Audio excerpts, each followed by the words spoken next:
Welcome to the Daily Chronological Bible. My name's Hunter, and we are reading through the Bible in chronological order as a single story. And that story is all about Jesus. We will look at this whole book through the lens of Jesus. It is a revelation of Him, and He has revealed to us the heart of the Father. He has invited us all to participate with Him in the life that He shares with the Father and the Spirit. Today, January 26th, we are reading in Job chapter 26 through chapter 29 in the New Living Translation. This is the word of the Lord. Job 26.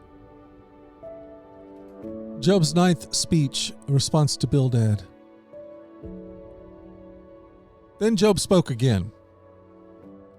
How you have helped the powerless, how you have saved the weak, how you have enlightened my stupidity, what wise advice you have offered. Where have you gotten all these wise sayings? Whose spirit speaks through you? The dead tremble, those who live beneath the waters. The underworld is naked in God's presence. The place of destruction is uncovered. God stretches the northern sky over empty space and hangs the earth on nothing. He wraps the rain in His thick clouds, and the clouds don't burst with the weight. He covers the face of the moon and shrouded it with His clouds. He created the horizon when He separated the waters. He set the boundary between day and night. The foundations of heaven tremble. They shudder at His rebuke. By His power the sea grew calm, and by His skill He crushed the great sea monster. His spirit made the heavens beautiful, and His power pierced the gliding serpent. These are the beginnings of all He does, merely a whisper of His power. Who then can comprehend the thunder of His power? Job 27. Job's final speech. Job continued speaking. I vow by the living God who has taken away my rights, by the Almighty who has embittered my soul, as long as I live, while I have breath from God, my lips will speak no evil, and my tongue will speak no lies. I will never concede that you are right. I will defend my integrity until I die. I will maintain my innocence without wavering. My conscience is clear for as long as I live. May my enemy be punished like the wicked, my adversary like those who do evil. For what hope do the godless have when God cuts them off and takes away their life? Will God listen to their cry when trouble comes upon them? Can they take delight in the Almighty? Can they call to God at any time? I will teach you about God's power. I will not conceal anything concerning the Almighty. But you have seen all this, yet you say all these useless things to me. This is what the wicked will receive from God. This is their inheritance from the Almighty. They may have children, but the children will die in war or starve to death. Those who survive will die of plague, and not even their widows will mourn for them. Evil people may have piles of money and store away mounds of clothing, but the righteous will wear that clothing, and the innocent will divide that money. The wicked build houses as fragile as a spider's web, as flimsy as a shelter made of branches. The wicked go to bed rich, but wake to find that all their wealth is gone. Terror overwhelms them like a flood, and they are blown away in the storm of the night. The east wind carries them away, and they are gone. It sweeps them away. It whirls down on them without mercy. They struggle to flee from its power, but everyone jeers at them and mocks them. Job 28. Job speaks of wisdom and understanding. People know where to mine silver and how to refine gold. They know where to dig iron from the earth and how to smelt copper from rock. They know how to shine light in the darkness and explore the farthest regions of the earth. As they search in the dark for ore, they sink a mine shaft into the earth, far from where anyone lives. They descend on ropes, swinging back and forth. Food is grown on the earth above, but down below the earth is melted as by fire. Here the rocks contain precious lapis lazuli, and the dust contains gold. These are treasures no bird of prey can see, no falcon's eye can observe. No wild animal has walked upon these treasures. No lion has ever set its paw there. People know how to tear apart flinty rocks and overturn the roots of the mountains. They cut tunnels in the rocks and uncover precious stones. They dam up the trickling streams and bring to light the hidden treasures. But do people know where to find wisdom? Where can they find understanding? No one knows where to find it, for it is not found among the living. It is not here, says the ocean, nor is it here, says the sea. It cannot be bought with gold. It cannot be purchased with silver. It's worth more than all the gold of Ophir, greater than precious onyx or lapis lazuli. Wisdom is more valuable than gold and crystal. It cannot be purchased with jewels mounted in fine gold. Coral and jasper are worthless in trying to get it. The price of wisdom is far beyond rubies. Precious peridot from Ethiopia cannot be exchanged for it. It's worth more than the purest gold. But do people know where to find wisdom? Where can they find understanding? It is hidden from the eyes of all humanity.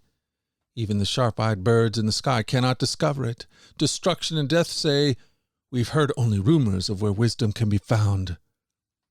God alone understands the way to wisdom. He knows where it can be found, for he looks throughout the whole earth and sees everything under the heavens.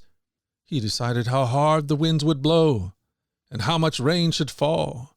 He made the laws for the rain and laid out the path for the lightning. Then he saw wisdom and evaluated it. He set it in place and examined it thoroughly. And this is what he says to all humanity. The fear of the Lord is true wisdom. To forsake evil is real understanding. Job 29. Job speaks of his former blessings. Job continued speaking.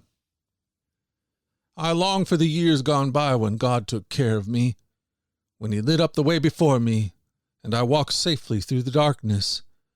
When I was in my prime, God's friendship was felt in my home. The Almighty was still with me, and my children were around me. My steps were awash in cream, and the rocks gushed olive oil for me. Those were the days when I went to the city gate and took my place among the honored leaders. The young stepped aside when they saw me, and even the aged rose and respected my coming. The princes stood in silence and put their hands over their mouths.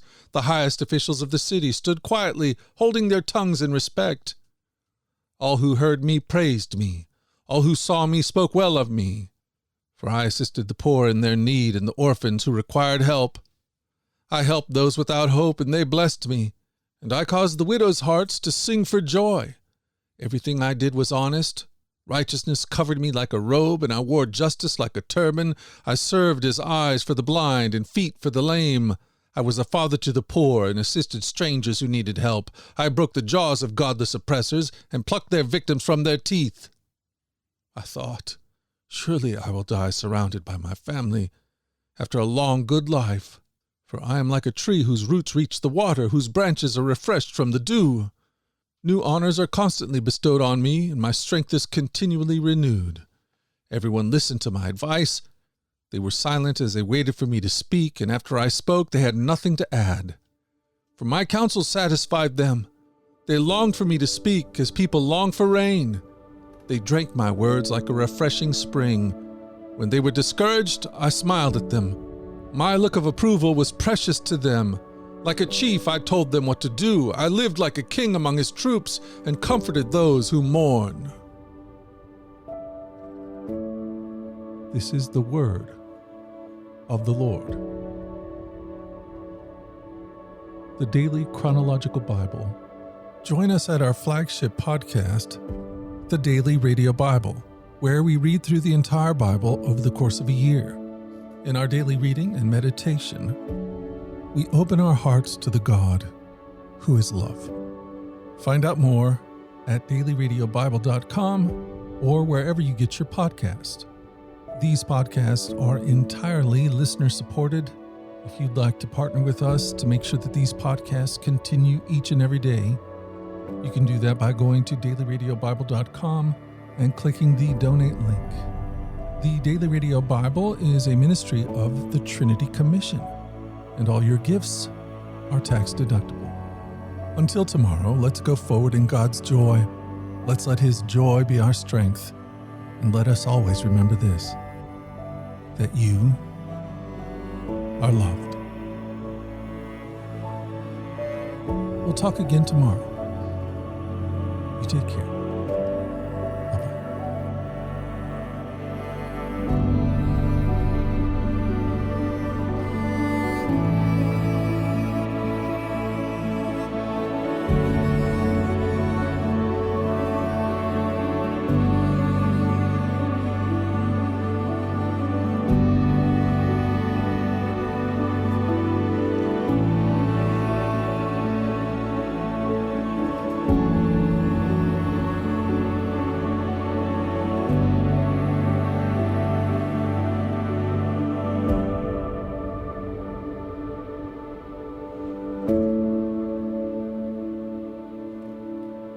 Bye.